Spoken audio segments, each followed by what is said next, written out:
Primera de Timoteo 6, versículos del 11 al 16. Pero tú, oh hombre de Dios, huye de estas cosas y sigue la justicia, la piedad, la fe, el amor, la perseverancia y la amabilidad. Pelea la buena batalla de la fe, echa mano de la vida eterna a la cual fuiste llamado y de la que hiciste buena profesión en presencia de muchos testigos. Te mando delante de Dios, que da vida a todas las cosas, y de Cristo Jesús, que dio testimonio de la buena profesión delante de Poncio Pilato, que guardes el mandamiento sin mancha ni reproche hasta la manifestación de nuestro Señor Jesucristo, la cual manifestará a su debido tiempo el bienaventurado y único soberano, el Rey de reyes y Señor de señores, el único que tiene inmortalidad y habita en luz inaccesible, a quien ningún hombre ha visto ni puede ver. A Él sea la honra y el dominio eterno. Amén. Vamos a orar. Señor, en esta hora, Señor, reconocemos nuestra incapacidad por conocerte por nuestros propios medios, Señor. Leer tu palabra y llegar a buenas conclusiones solamente usando nuestra mente, nuestros razonamientos, Señor. Confesamos delante de ti nuestra absoluta dependencia y necesidad de tu Espíritu Santo. No solamente para que tu siervo exponga tu palabra con fidelidad, sino que también para que recibamos esta palabra, Señor, con la fe que tú provees, Señor, para transformarnos a la imagen de tu Hijo. No queremos escuchar, Señor, con oídos de la carne, Señor, con una mente distraída, Señor, incrédula. Señor, queremos estar en este tiempo con temor y temblor delante de tu palabra, de tu poderosa palabra, Señor, la cual penetre en nuestros corazones, nuestra mente y nos ayude a discernir los pensamientos y las intenciones de nuestros corazones, Señor, para que seamos santificados.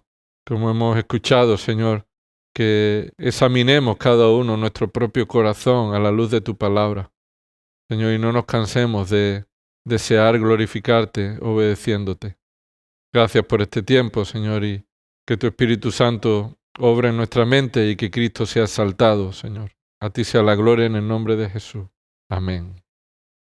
Recuerda que Pablo le dice a Timoteo que él es parte de la minoría fiel, de una minoría diferente en la cual él debe comportarse como un hombre de Dios, un hombre que ha sido llamado por Dios y que ha sido capacitado por Dios para cuidar de su iglesia. Y hay 4 mandatos, especialmente en los versículos del 11 al 12. Ya hemos visto los 2 primeros que funcionan como un tándem, como una pareja, huye y sigue. Mandatos que nos muestran que una misma vida no solamente debe huir del pecado, sino que debe perseguir la santidad, la verdad, la fe. Que como hombres de Dios, como parte de una minoría diferente, tenemos que ser conscientes de qué debemos huir y qué debemos perseguir. En esta mañana vamos a continuar con el segundo mandato que Pablo muestra para el ministro de Cristo, para el hombre de Dios. Y esta tiene que ver con pelear la buena batalla echando mano. Mira lo que dice ahí este par de mandatos en el versículo 12. Pelea la buena batalla de la fe, echa mano de la vida eterna. De nuevo, este mandato se compone de 2, inseparables. En el primer tándem del versículo 11 son mandatos contrarios, diferentes. Se complementan porque uno es contrario al otro. En este caso, el versículo 12 nos muestra un mandato compuesto de 2 acciones imperativas: pelear y echar mano. Y esto no muestra cosas contrarias y diferentes, sino complementarias necesarias para una misma acción, para realizar una acción y la forma en la que debe ser cumplida.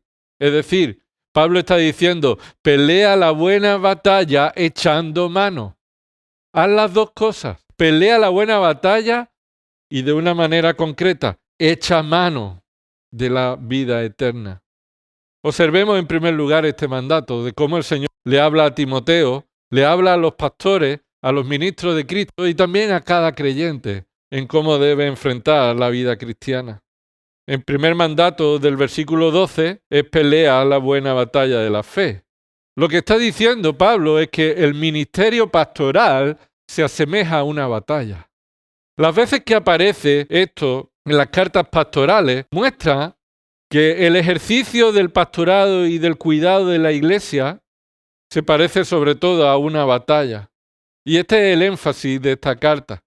Ahora, Pablo no está hablando de que el ministro de Cristo y la iglesia se involucre en un conflicto, una batalla armada, real, literal, en el sentido de una guerra de fuerza física. No es una batalla realmente militar, como a lo largo de la historia se ha visto. Las cruzadas de los cristianos contra los musulmanes y toda guerra en la que se levanta un propósito espiritual o aparentemente bíblico. La iglesia nunca es llamada a participar en una batalla militar física de manera real. Estas son cosas de las naciones, pero no de la iglesia. Por supuesto, esto no tiene nada que ver con el conflicto que hay actualmente en Israel y Palestina, o Israel y algunos palestinos, no todos los palestinos. Nosotros no estamos llamados a participar de esta batalla. La batalla que Pablo se refiere aquí a Timoteo es que esta batalla, en primer lugar, tiene una característica. Observa lo que dice ahí. ¿Esta batalla cómo es? Le preguntaríamos al texto. ¿Cómo es esta batalla? Esta batalla es buena. Es una batalla agradable a Dios. Una batalla buena es definida por lo que Dios dice que es bueno, no por lo que a ti te parezca un buen fin. Si esta batalla es buena, entonces significa que hay una batalla ¿cómo? Una mala batalla. Y hay batallas que no agradan a Dios. Entonces preguntemos de nuevo al texto. ¿Cómo sabemos diferenciar entre una buena batalla y una mala batalla? ¿Cómo se distingue la buena batalla de la mala batalla? Observa que el texto lo define bien. La buena batalla es la que está en defensa de la fe. La buena batalla es la que defiende la fe. Por tanto, la mala batalla es la que va en contra de la fe. Lo hemos leído en Hechos 28, ¿verdad? Hace un momento. Dicen estos ancianos que reciben el informe de Pablo en Roma. Dicen, no ha venido nadie de Roma, no hemos recibido ninguna carta sobre ti, ni ninguna persona ha venido, pero queremos que nos hable sobre esta secta de la cual escuchamos por todos lados negativamente. Negativamente. Escuchamos mucho hablar mal de esta doctrina, de esta, podríamos decir entre comillas, secta, en la opinión que ellos tenían. Así que Pablo sabe lo que es pelear la buena batalla, porque él está en defensa de la fe frente a aquellos que son opositores hostiles a la fe. Y hermano, esto continúa siendo a día de hoy. Continúa siendo a día de hoy. Si tú vas a predicar, si tú vas a creer, vas a defender la fe verdadera, la palabra de Dios fiel, es porque vas a vivir en un entorno, y no me refiero solamente al mundo, sino un entorno cercano al ámbito, podríamos decir, evangélico, en el que se van a oponer a lo que la palabra de Dios dice. Y van a decir, esa palabra es dura. No digas eso no es así. Nadie creerá ese evangelio que tú estás predicando, te van a decir. Pero nosotros no somos llamados a predicar un evangelio que sea aceptado por el mundo. Porque Pablo le decía a ellos, los que no querían escuchar, ya hablaba el Espíritu Santo por medio de Isaías lo que está pasando en vosotros. Que vosotros estáis haciendo duro vuestro oído. No queréis ver. Y así entonces no vais a creer. Así que la batalla buena es la que defiende la fe. 1 Timoteo 1:18. Pablo le dijo al principio de la carta ya esto. Esta comisión te confío, hijo Timoteo. ¿Quién de nosotros se quedaría a gusto mandando a su hijo a la guerra? Pero Pablo reconoce e identifica a Timoteo como su hijo. No es su hijo carnal, es su hijo espiritual. Pero por encima de su amor hacia Timoteo está el amor por la fe, por la gloria de Cristo. Y le dice, esta comisión te confío, hijo Timoteo, conforme a las profecías que antes se hicieron en cuanto a ti, a fin de que por ellas pelees la buena batalla. Entonces, ¿qué comisión le confía? Que pelee la buena batalla. Y observa que es un paralelo a lo que estamos viendo en el capítulo 6, versículo 12. Porque no solamente le dice que pelee la buena batalla, sino le dice el versículo 19, guardando la fe y una buena conciencia. Y esto tiene que ver con lo que Pablo le dice en el capítulo 6, echando mano de la vida eterna.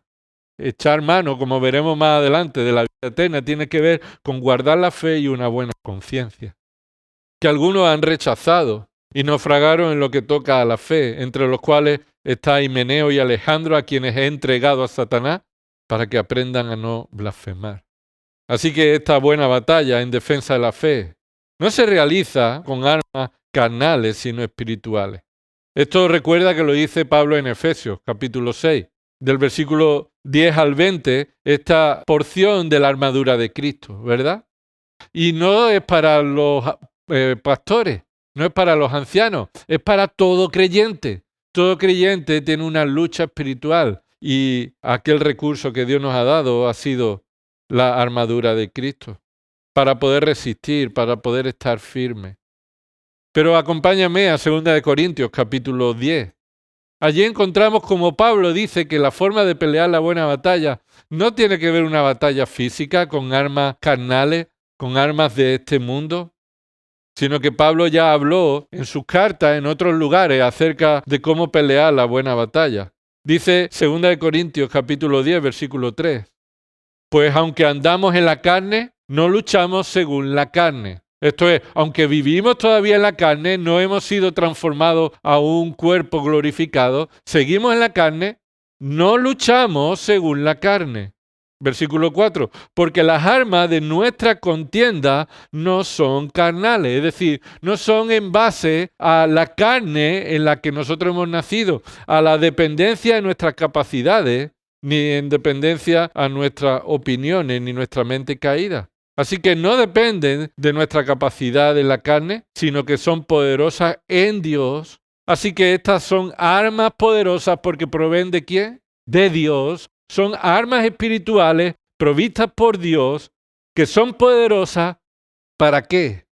Observa, para destruir no a personas, sino a fortalezas que construyen las personas en contra de la verdad. Las personas construyen una fortaleza en contra de la verdad. Es una guerra de ideas, es una guerra de pensamiento, de mensajes, una guerra en contra de la fe y la verdad. Muchas personas levantan una defensa, una muralla. Esto en un lenguaje figurado. Y las armas de nuestra guerra, nuestra contienda, son poderosas en Dios para la destrucción de las fortalezas. ¿Qué fortalezas son estas? Versículo 5, está ahí en el texto. Mira qué fortalezas son. Destruyendo especulaciones y todo razonamiento altivo que se levanta contra el conocimiento de Dios y poniendo todo pensamiento en cautiverio a la obediencia de Cristo. Pablo está usando ese lenguaje bélico de guerra y está diciendo, nuestra guerra, nuestra contienda es espiritual. Dios nos da las armas poderosas para destruir las fortalezas. Y estas fortalezas son las especulaciones y razonamientos altivos que se levantan contra el conocimiento de Dios. Esta especulación y razonamiento altivo tiene que ver con todo pensamiento que el hombre construye para restringir, como dice Romanos 1, la verdad. Ellos restringen la verdad, conocen a Dios sin excusas, saben que Dios existe, pero todo lo que venga de parte de Dios, ellos construyen todo tipo de razonamiento. Fortalezas intelectuales, pensamientos o especulaciones que son altivos, que se levantan contra el conocimiento de Dios. Pero dice que las armas son poderosas, ¿para qué? ¿Para hacer qué con esos pensamientos? Para destruirlas.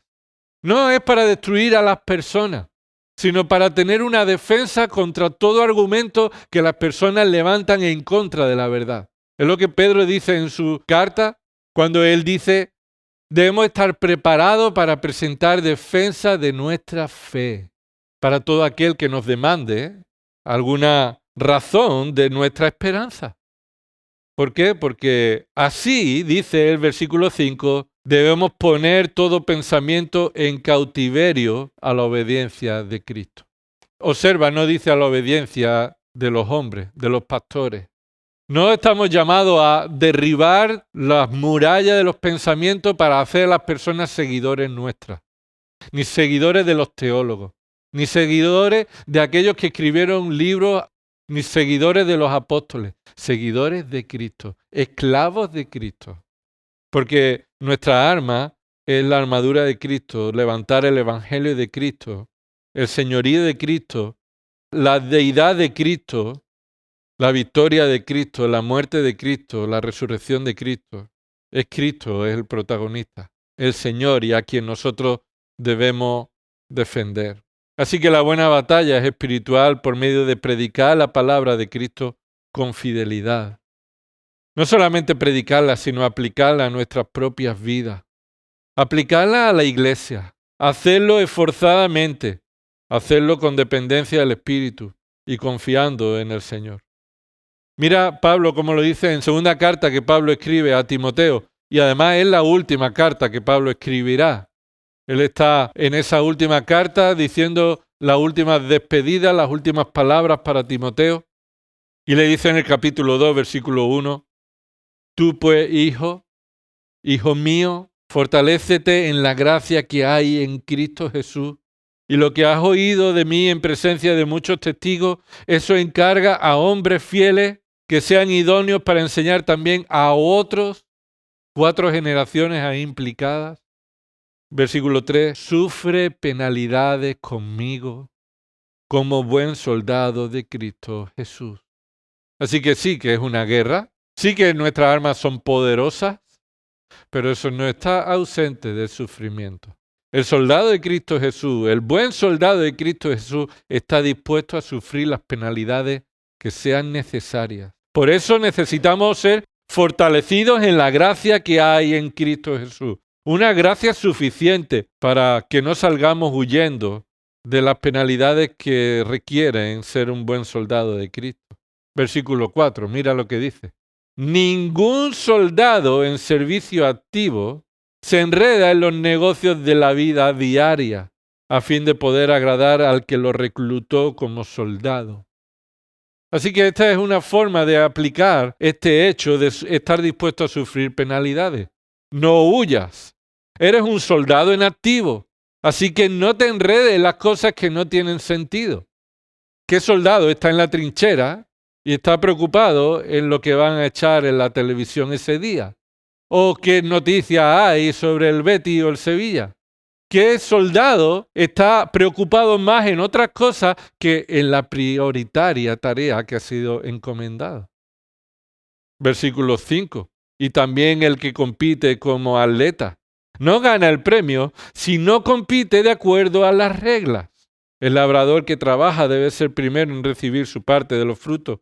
Considera lo que digo, pues el Señor te dará entendimiento en todo. Versículo 8. Acuérdate de Jesucristo. Podría ser este mandato de esta forma también. No te olvides de Jesucristo, resucitado de entre los muertos, descendiente de David conforme a mi evangelio, por el cual sufro penalidades hasta el encarcelamiento como un malhechor. Pero lo importante no es si yo estoy libre o preso, sino que dice Pablo al final en el versículo 9, pero la palabra de Dios no está presa. Porque ese es el objetivo.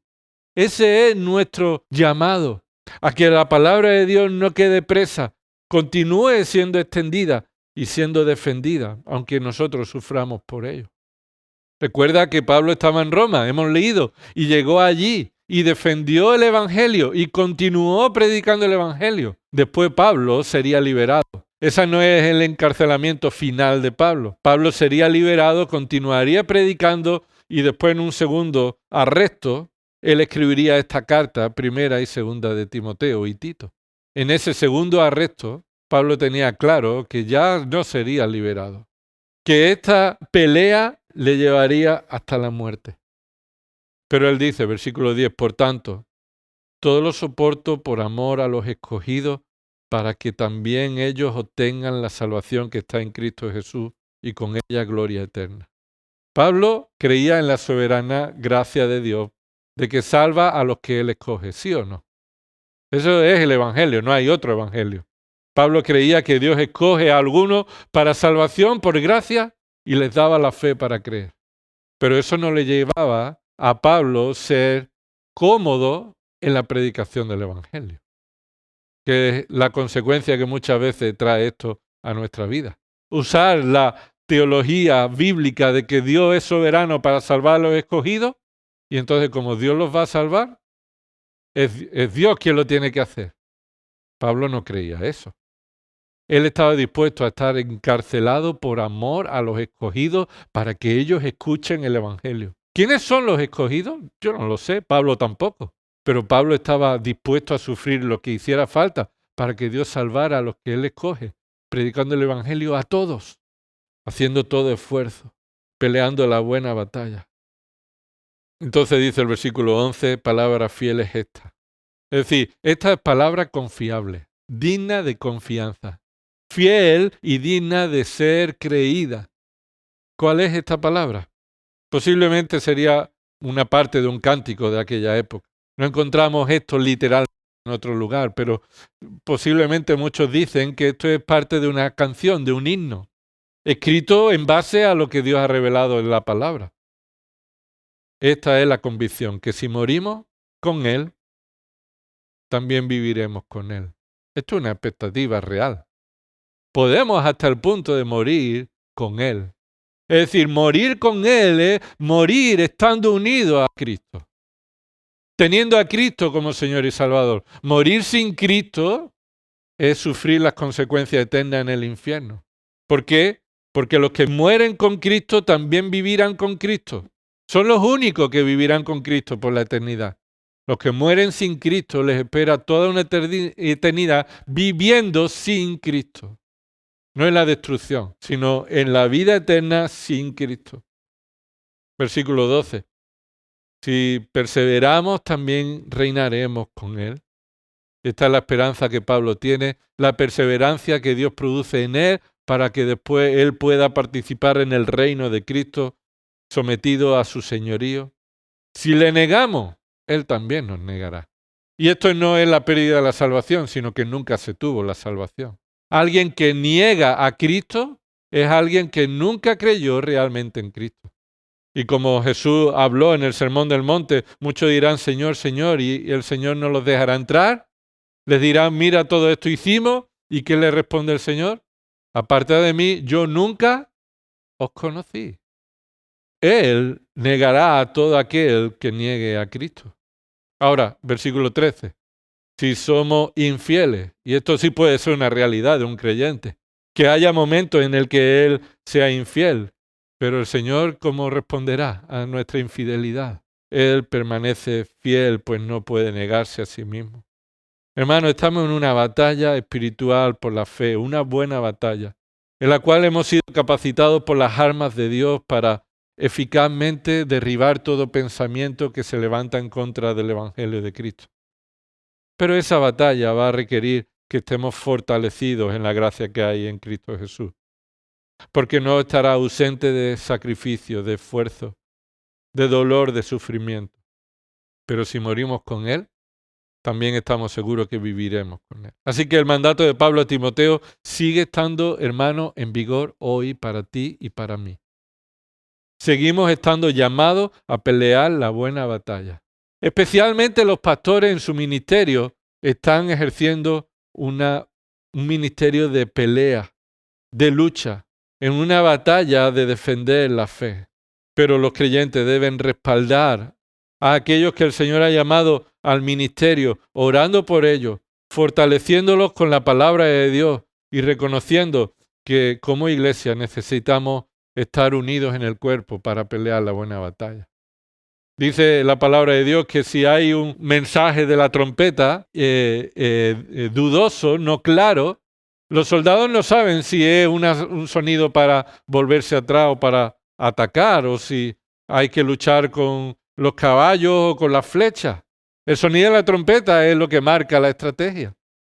Ese sonido de la trompeta es la palabra fiel, la predicación fiel de la palabra de Dios, en la que toda la iglesia tiene clara cuál es la verdad que Dios nos da para que defendamos y peleemos esta buena batalla. Segunda de Timoteo 4. Mira lo que continúa diciendo ahí Pablo, versículo 7. He peleado la buena batalla. Lo que Pablo está diciendo, esto es conocido, ¿verdad? Este texto, pero lo que Pablo está diciendo es que ya esa es la característica de su vida. Ha perseverado en pelear la buena batalla, no abandonó. Sí, puede ser infiel y en momentos equivocarse, pero no abandonó. Él ha peleado la buena batalla. He terminado la carrera.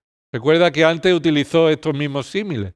Pelear una buena batalla o correr una carrera. En las dos requiere la perseverancia, el sufrimiento, la necesidad de ser fortalecido. He guardado la fe.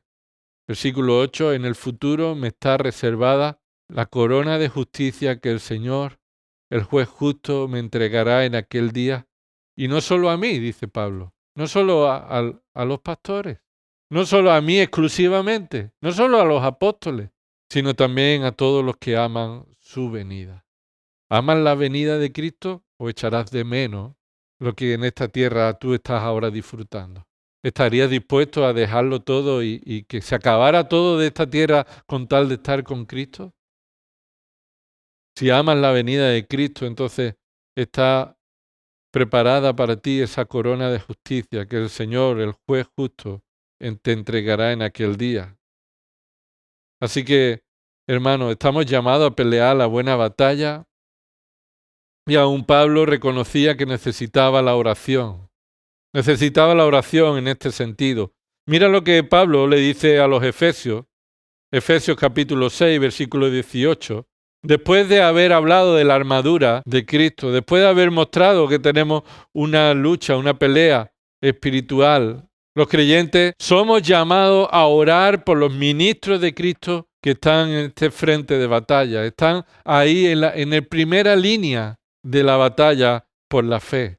Efesios 6, versículo 18. Pablo escribe y dice, con toda oración y súplica, orad en todo tiempo en el Espíritu, y así velad con toda perseverancia y súplica por todos los santos. Y esta es la forma en la que el creyente debe pelear la buena batalla. Ponte la coraza, ponte el yelmo, ponte el calzado, ponte el cinturón, coge la espada, pero termina en el versículo 18 y ora por todos los creyentes. La oración forma parte de las armas que el Señor nos ha dado para pelear la buena batalla. Pero no solamente ora por los demás creyentes, observa el versículo 19, y orad por mí. Pablo necesita la oración. Pablo no se considera autosuficiente. Aún Pablo reconoce su debilidad y su necesidad de ser fortalecido. Ora por mí, para que me sea dada palabra al abrir mi boca, a fin de dar a conocer sin temor el misterio del Evangelio. Por este misterio del Evangelio, por el cual soy embajador en cadenas, que al proclamarlo hable con denuedo como debo hablar. Si perdemos de vista nuestra dependencia del Señor en oración, hablaremos lo que no debemos hablar. Temeremos y dejaremos de hablar, y entonces no estaremos defendiendo el misterio del Evangelio. Entonces, si Pablo reconocía que necesitaba la oración de la congregación para cumplir con el ministerio que Dios le había encomendado en dependencia del Señor, esto significa que no hay ningún pastor suficiente. No hay ningún pastor capaz por sí solo de pelear la buena batalla de la fe. No hay ningún pastor que sea identificado como un Rambo espiritual que él mismo acaba con todos los enemigos. Los hombres de Dios son llamados y capacitados por Dios, pero necesitan la ayuda de la congregación. El respaldo en oración para que la verdad del Evangelio continúe predicando sin temor y fielmente. Ahora, la pregunta es, ¿eres consciente de esta pelea? ¿Vives consciente en la lucha en la que la iglesia está involucrada? ¿Eres consciente de la necesidad de orar por los pastores de la iglesia de Dios? ¿Eres consciente de que ellos necesitan tu oración para que sean fortalecidos en la gracia que hay en Cristo? Dicho de otro modo, ¿Eres consciente de que yo necesito tu oración? Yo personalmente no soy nadie para poder enfrentar esta batalla si no es por las fuerzas que el Señor da. Y muchas de ellas van a venir por la oración de la congregación, por tu oración. El cuarto mandato que encontramos en estos versículos, que viene después de esta batalla de la fe, versículo 12, echa mano de la vida eterna. Echa mano de la vida eterna. Es el segundo mandato de este par, que se relaciona con el mandato anterior de una manera complementaria. Pablo enfatiza con el cuarto mandato que los ministros de Cristo deben pelear la buena batalla de una forma. Deben pelear la buena batalla echando mano de la vida eterna.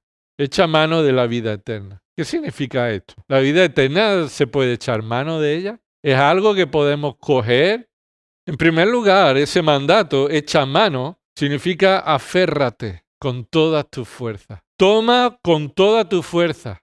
Agárrate. Ese es el mandato.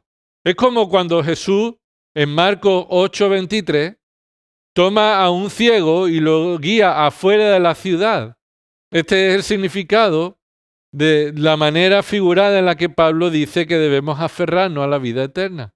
Como si tú fueras el ciego y la vida eterna fuera Cristo guiándote. Es decir, Pablo está diciendo, agárrate a la vida eterna para ser guiado en la buena batalla por la fe. Agárrate a la vida eterna porque ella te guiará en esta lucha. Debes ser guiado por las bendiciones que la vida eterna en Cristo Jesús ha recibido, por la forma en la que la vida eterna ha sido aplicada en tu vida, por la forma en la que la vida eterna te da esperanzas de eternidad en el futuro. Todo lo que la sana doctrina acerca de la vida enseña acerca de la vida eterna es el sostén, el baluarte del ministro de Cristo y de todos los creyentes que están involucrados en glorificar a Dios. Es como llevar un estandarte, es como llevar una guía en la que tú sabes la dirección a la que va el ejército. No estás peleando la buena batalla allá donde se ponga cualquier enfrentamiento que te venga, sino que estás guiado por lo que el Señor muestra para pelear esta buena batalla. Como dice 1 Tesalonicenses, capítulo 5, versículo 8, pero puesto que nosotros somos del día, seamos sobrios, habiéndonos puesto la coraza de la fe y del amor, y por yelmo la esperanza de la salvación, porque no nos ha destinado Dios para ira, sino para obtener salvación por medio de nuestro Señor Jesucristo, que murió por nosotros, para que ya sea que estemos despiertos o dormidos, vivamos juntamente con Él. Por tanto, alentados unos a los otros y edificados unos a los otros, tal como lo estáis haciendo. Así que se nos ha dado una guía para estar dirigidos y para pelear la buena batalla en esta dirección en la que hemos recibido la salvación por medio de Cristo. Pablo dice, echa mano de la vida eterna. Y ya lo dijo también en este mismo capítulo, 1 Timoteo 6, versículo 18, para instruir a los creyentes que son ricos. Todavía no hemos llegado a ese texto, pero míralo, 1 Timoteo, capítulo 6, versículo 18. Pablo instruye a los ricos, los que tienen riquezas reales, materiales, los que son ricos en dinero, en posesiones, les instruye a que no pongan su corazón en la riqueza, sino que echen mano de la vida eterna. Observa 1 Timoteo 6, 18. Enséñales que hagan bien. ¿A quiénes? A los creyentes que son ricos. Enséñales que hagan bien, que sean ricos en buenas obras, generosos y prontos a compartir, versículo 19, acumulando para sí el tesoro de un buen fundamento para el futuro, para que puedan echar mano de lo que en verdad es vida. Para que puedan echar mano de lo que en verdad es vida. Esto no está diciendo echar mano es alcanzar la salvación, sino ser guiados, conducidos. Echar mano tiene que ver con aferrarse a lo que en verdad es valioso. Echar mano es poner nuestra dependencia en la obra que Cristo hizo para nuestra vida eterna. Echar mano es tener convicciones bíblicas firmes para no ser llevado por todo viento de doctrina, por toda estratagema de los hombres. Echar mano de la vida eterna es tener las convicciones seguras acerca de la forma en la que Dios salva, por qué salva, a quién salva y para qué salva. porque de eso depende cómo pelearás la buena batalla de la fe. Como decía, hay dos aspectos de la vida eterna que Pablo le está recordando aquí a Timoteo. Primera de Timoteo capítulo 6, versículo 12. Echa mano de la vida eterna. Y le muestra dos aspectos de esta vida eterna que son convicciones fundamentales acerca de la vida eterna por la cual vamos a ser guiados para pelear la buena batalla de la fe para la gloria de Dios. Dos aspectos de la vida eterna que te ayudarán a pelear la buena batalla de la fe para la gloria de Dios. En primer lugar, aférrate a la gracia soberana que Dios tuvo contigo. Aférrate a la gracia soberana que Dios tuvo contigo. Mira lo que dice el versículo 12. Echa mano de la vida eterna y ¿qué continúa diciendo? A la cual fuiste llamado. Así que lo que Pablo está describiendo aquí es que debes echar mano a la vida eterna y en especial hay un aspecto que debes recordar, que esa vida eterna es a una vida eterna a la cual fuiste llamado. ¿Qué significa eso? ¿Qué significa que fuiste llamado a la vida eterna? A la misma a la que debes aferrarte. ¿Significa que tú alcanzaste la vida eterna por ti mismo? Pablo le recuerda cómo él alcanzó la vida eterna. Cómo él se aferra a esa vida eterna a la cual él alcanzó y se encuentra con la realidad. Y es que él fue alcanzado. Él no alcanzó la vida eterna por algún esfuerzo, por algún pensamiento, porque se humilló, fue suficientemente humilde para creer el Evangelio. No hubo nada en nadie que se ha aferrado a la vida eterna por la cual él la consiguió por sí mismo. Sino que Pablo le recuerda a la vida eterna a la que fuiste llamado. No hiciste nada, no dependió de ti.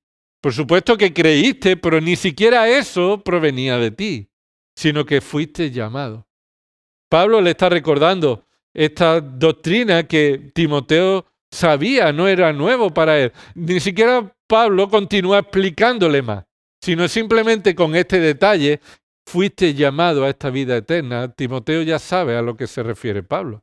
Él conoce la sana doctrina, esta doctrina bíblica del llamado de Dios, que nos enseña que hay dos llamados diferentes que Dios hace. En primer lugar, un llamado general. Está el llamado general, el llamado externo, podríamos decir. Un llamado que Dios realiza de manera general en la predicación del Evangelio. La predicación del Evangelio es un llamado a los pecadores a que se arrepientan y crean en Cristo como Señor y Salvador. Ese es un llamado genérico, externo, que se hace, que se escucha.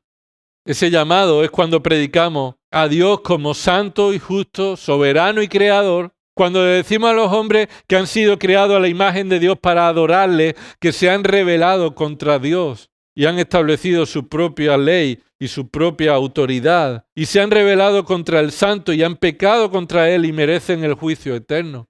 Es ese llamado de la justicia de Dios que no puede hacer otra cosa que revelar desde el cielo el qué, su ira. Y lo hace justamente. Y hay una sentencia para todos los pecadores, que la paga del pecado es la muerte física y espiritual. La muerte física y la muerte espiritual, la separación eterna con Dios y todo beneficio y bendición de su gracia. Ese llamado a hablar y predicar del amor de Dios y de su justicia revelada en la obra de Cristo. Él vivió una vida perfecta, una humanidad completa, una deidad perfecta. Él fue a la cruz sustituyendo a aquellos que habían de creer y resucitó victoriosamente venciendo al pecado y la muerte. Y Él ha sido exaltado sobre todo nombre y un día Él volverá. Un llamado como embajadores que le decimos a todos los hombres, reconciliaos con Dios, porque Dios viene en cualquier momento. Y si no estáis reconciliados con Él, entonces su ira caerá sobre vosotros. Pero si te arrepientes de tus pecados y crees en Cristo y confiesas a Cristo como Señor y Salvador y que Dios lo levantó de los muertos, entonces serás salvo y serás reconciliado con Dios. Ese es un llamado general. Este es el mensaje que pronunciamos. Lo que Pablo hizo cuando vinieron los ancianos de los judíos y les expuso el Evangelio. Entonces, al llamado general, ¿responde todo el mundo afirmativamente? No. Como hemos leído en Hechos 28, algunos creyeron, pero otros no. Y hubo ahí una disputa entre ellos. Es decir, el llamado general es predicado a todos los hombres, pero no todos los hombres responderán con fe a este llamado. Ahora, los creyentes somos encomendados a predicar este evangelio, llamando a todas las personas sin distinción a que se reconcilien con Dios por medio de Cristo. Pero podríamos decir que este llamado no es un llamado eficaz. No es un llamado eficaz. Es un llamado general, externo, pero no está produciendo la respuesta afirmativa en todo el mundo, en todas las personas que lo escuchan. Así que este llamado no es un llamado eficaz a la vida eterna. Así que este no es el llamado al que Pablo se refiere a Timoteo, que se aferre a la vida eterna a la cual fue llamado. Mateo 22:14, recuerda que dice, muchos son los llamados, pero pocos de los muchos son los escogidos. Así que ese es el llamado externo, el llamado general, la predicación del evangelio, pero no todos creerán. Pero entonces esto nos lleva al segundo llamado que está en la Escritura. ¿Y cuál es este segundo llamado que Dios produce o que vemos en la palabra de Dios? Un llamado particular, un llamado interno. Podríamos decirlo, un llamado eficaz. Un llamado eficaz. Este llamado eficaz es el que Dios produce en el interior del corazón de aquellos que escuchan el llamado general. No hay posibilidad de que Dios produzca un llamado interno si no hay un llamado externo primero. Porque la fe viene por el oír la palabra de Dios. Y si no oímos la palabra de Dios, la fe no puede venir sin oír la palabra de Dios. Ahora hay un llamado, una acción, una realidad espiritual que Dios produce en aquellos que escuchan el llamado general externo y responden con fe a ese llamado. Y ese se conoce como el llamado particular, el llamado eficaz, el llamado interno. Dios les da la fe para creer, los hace nacer de nuevo por medio de la palabra, los regenera, les da vida espiritual. Entonces pueden creer y pueden responder al evangelio que se predica.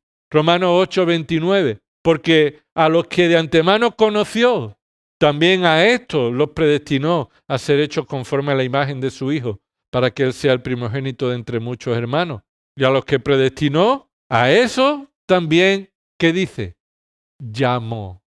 Ahí no es un llamado general. Romanos 8:30 se refiere a un llamado específico. A los que conoció, predestinó.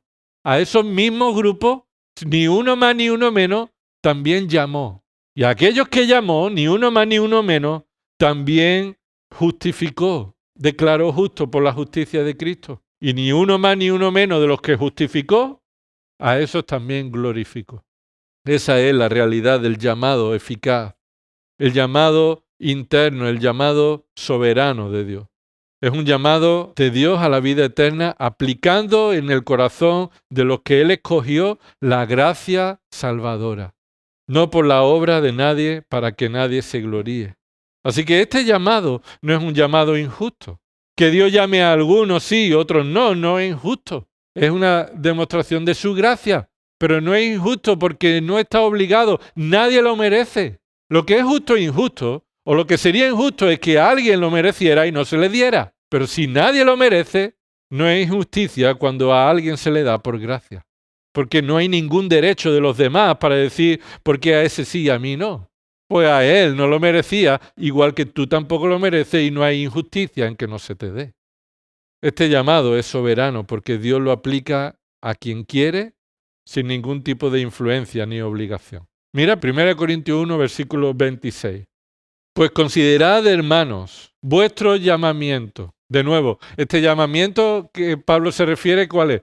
¿El llamamiento externo? No, se refiere a un llamamiento interno eficaz para vida eterna. Considerad, hermanos, y a esos son hermanos, así que el llamamiento que estos han recibido son los que les ha hecho ser hijos de Dios. Vuestro llamamiento, no hubo muchos sabios conforme a la carne, ni muchos poderosos, ni muchos nobles. Y un momento, no dice no hubo ninguno, dice no hubo muchos. Y eso significa que habría algunos, pero no en la mayoría. Lo que está diciendo es que ese llamamiento no depende ni de la carne, ni del poder, ni de la nobleza. Así que no es por esa razón que Dios llama. Aunque haya nobles, poderosos entre vosotros, no es la razón por la que fuisteis llamados. Versículo 27. sino que Dios ha escogido los necios del mundo para avergonzar a los sabios. Y Dios ha escogido lo débil del mundo para avergonzar a lo que es fuerte. Y lo vil y despreciado del mundo ha escogido Dios, lo que no es para anular lo que es, para que nadie se jacte delante de Dios. Observa, aquí Pablo ya no ha dicho a muchos débiles o a algunos débiles, sino que a todos los que Dios escogió, todos eran iguales. Todos éramos iguales, débiles, éramos viles, despreciados, y así Dios demostró que es Él quien escoge por gracia soberana y no por características del ser humano. ¿Para qué? Para que nadie se jacte y diga, claro, con razón Dios me escogió, por cómo soy, por mi nobleza, mi sabiduría, mi inteligencia. Así que lo que Pablo está resaltando a Timoteo es que echa mano de la vida eterna, la cual se te dio por gracia soberana y no hiciste nada para alcanzarla. Más valioso todavía es. Con más fuerza te vas a aferrar a Él. Ahora, quiero que me acompañe un momento a Mateo 14. Ahí el Señor Jesús se acerca entre la tormenta a la barca donde están los discípulos. ¿Recuerda? Bueno, la verdad es que hay muchos momentos, o varios momentos, en los que los discípulos enfrentaron una tormenta y estaban en la barca. En una ocasión Jesús estaba con ellos en la barca, dormido, ¿verdad? En esta ocasión Jesús no está con ellos en la barca. Ellos han ido y Jesús estaba orando. Y mientras Jesús oraba y dice que Jesús veía que ellos lo estaban pasando mal, entonces Jesús va a por ellos, va hacia ellos. Y Él cuando se está acercando, ellos ven a alguien acercarse entre la tormenta y ¿qué produce esto en ellos? Un gran temor, ¿verdad? Y dicen, ¿quién es ese? Y salta Pedro y le dice, Señor, si eres tú, haz que yo vaya a ti. Vaya prueba, ¿no? Vaya forma de demandar una señal de que es Jesús. Entonces le dice, ven. Y Pedro sale de la barca, imagínate. Pedro vio que el que estaba viendo era Jesús porque él estuvo andando sobre el agua, que estaba en gran tempestad. ¿Pero qué pasó? Que Pedro dejó de mirar al maestro y dice que empezó a observar lo que lo rodeaba. Esa tormenta que le rodeaba, el gran viento, y tuvo miedo y comenzó a hundirse. Cuando Pedro entonces clama al Señor para que lo salve, versículo 31, al instante Jesús, extendiendo la mano, lo agarró. Esa es la misma palabra. Le echó mano, lo aferró con fuerza. Lo mismo que Pablo le está diciendo a Timoteo que debes hacer con la vida eterna, es aferrarte, agarrarte lo que Jesús hizo con Pedro. Lo aferró, lo tomó y dice el texto y le dijo, hombre de poca fe, ¿por qué dudaste? Alguien puede decir que aferrarse a la vida eterna significa que cuando yo dejo de aferrarme a ella, la pierdo. Utilizando esto que Pablo está diciendo, aférrate a la vida eterna porque como te suelte, ¿qué? Vas a perderla. Podría ser razonable, pero no encaja con el resto de la Escritura. Porque lo que sucede en la vida eterna es que Dios te agarró a ti.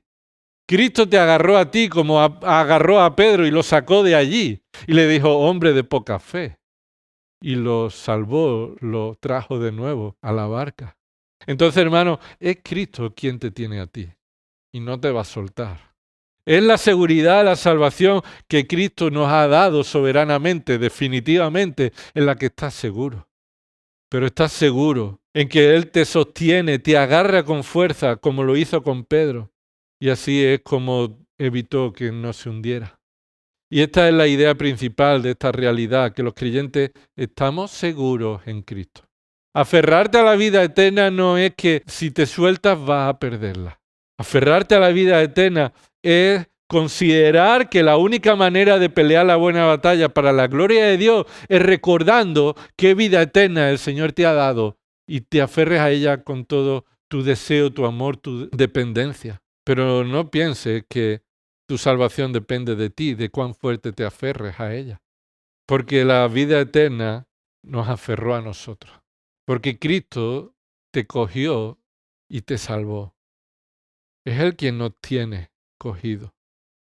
Sin duda, cuando nos descuidamos y no nos aferramos a la vida eterna, a la palabra de Dios, a la soberanía de Dios, entonces empezamos a desvariar y no cumplimos con el propósito de Dios. no glorificamos a Dios, no reconocemos a Dios como soberano, sino decimos, hemos sido nosotros quien lo escogimos a Él. Y empezamos a construir toda clase de herejía que van en contra de la palabra de Dios porque nos colocan a nosotros en el centro. Entonces vas a sufrir consecuencias si te sueltas de la vida eterna que has recibido soberanamente y empiezas a juguetear con otros conceptos equivocados. Vas a sufrir. Tu vida eterna no estará en peligro a no ser que nunca fuiste aferrado por Cristo, como hemos leído antes. Que lo niegas a Él porque Él nunca te cogió a ti, sino que fue algo aparente. Pero necesitas estar fortalecido. Fortalecido es reconocer tu dependencia de esa vida eterna en la que estás firme y seguro. Así que necesitamos la guía, el sostén que Dios nos da en esa vida eterna de salvación, que Él ha provisto por gracia para su gloria, del mismo modo que Dios sacó a Israel de Egipto. Dice Hebreos 8, versículo 8, como contraste del antiguo pacto y el nuevo pacto que está vigente en Cristo. En Él tenemos vida eterna y dice Hebreos 8:8. Él dice, mirad que vienen días, dice el Señor, en que estableceré un pacto nuevo con la casa de Israel y con la casa de Judá. No como el pacto que hice con sus padres el día que los tomé de la mano. Esto es aferrar. Esto es lo que Dios hizo contigo al darte vida eterna. Te tomó de la mano y te sacó de Egipto.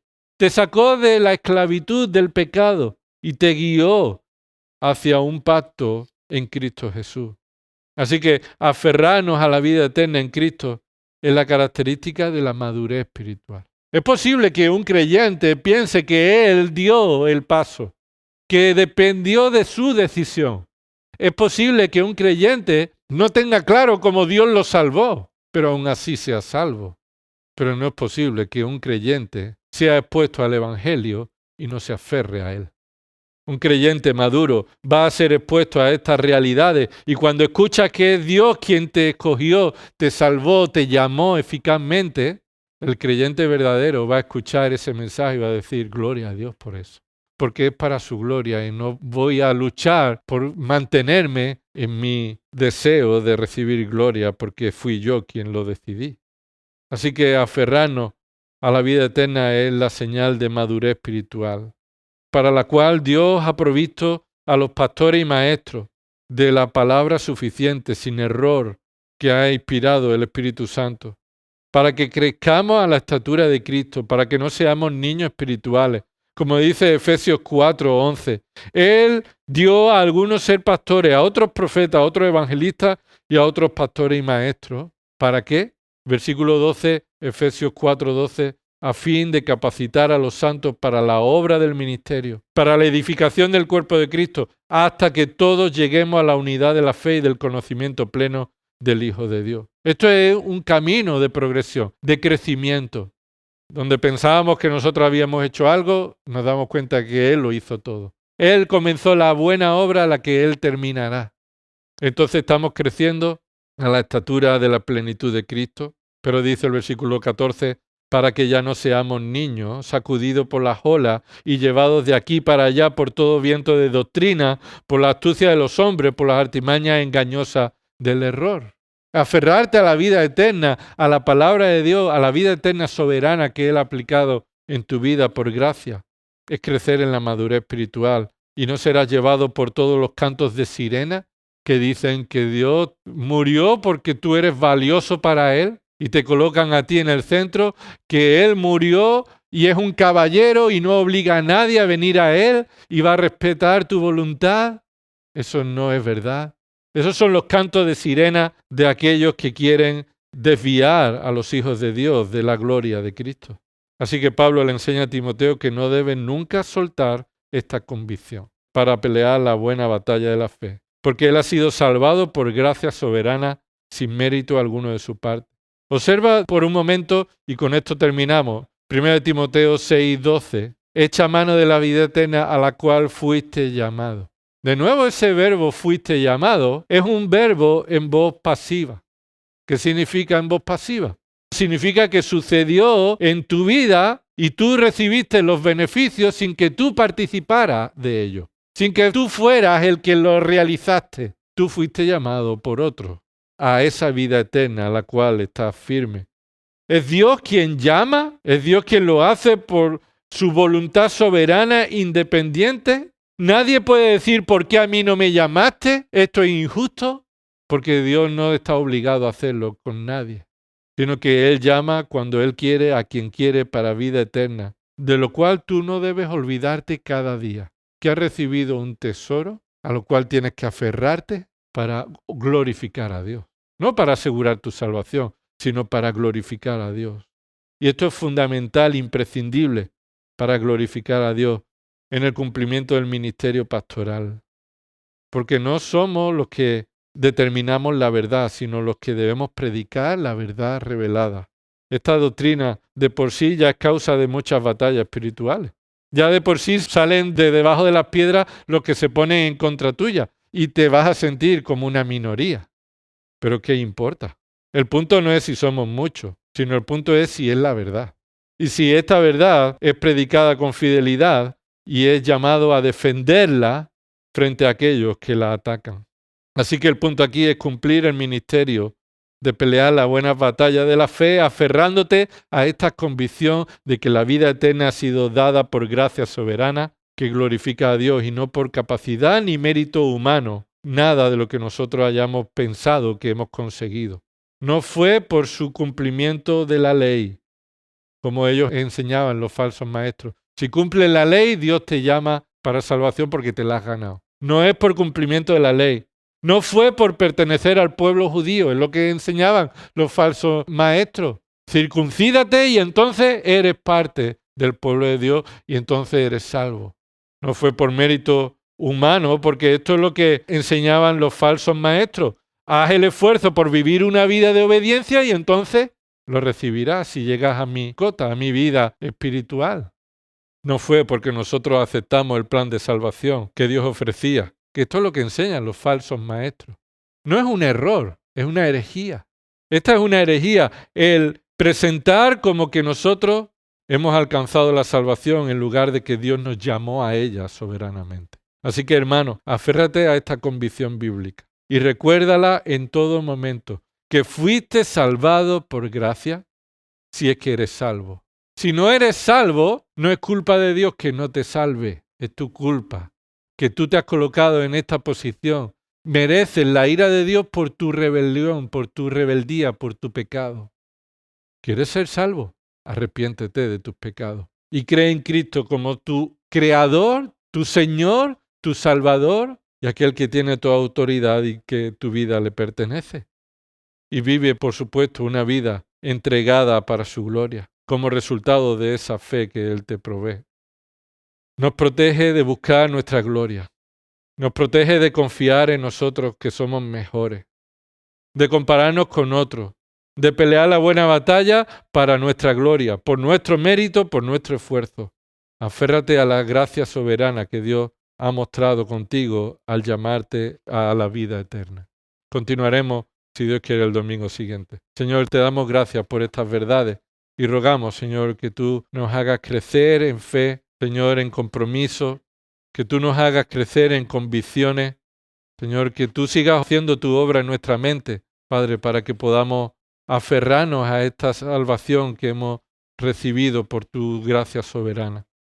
Señor, que esto no nos lleve, como puede suceder, a envanecernos a nosotros mismos, porque no podríamos creer esto si no fuera por tu obra. No lo creemos porque seamos más inteligentes, lo creemos porque has tenido gracia para darnos la fe para creerla. Y darnos paciencia, Señor, con aquellos que todavía están creciendo, Señor, en tu palabra, para que tú sigas haciendo tu obra de convicciones espirituales en su vida, para que puedan seguir conociendo esa vida eterna que han recibido y puedan aferrarse a esas convicciones. Pero, Señor, también danos valentía, valor, fortalécenos en la gracia que hay en Cristo para defenderla frente a los que la atacan. Con amor, con dependencia, con humildad, Señor, pero con firmeza. Señor, porque queremos glorificarte a ti por encima de todo. Y si esto nos lleva a la muerte, a cualquier desprestigio o cualquier sufrimiento entre los hombres, Señor, estamos tranquilos, debemos estar tranquilos, darnos la confianza de que si morimos, viviremos contigo. A ti sea la gloria en el nombre de Jesús. Amén.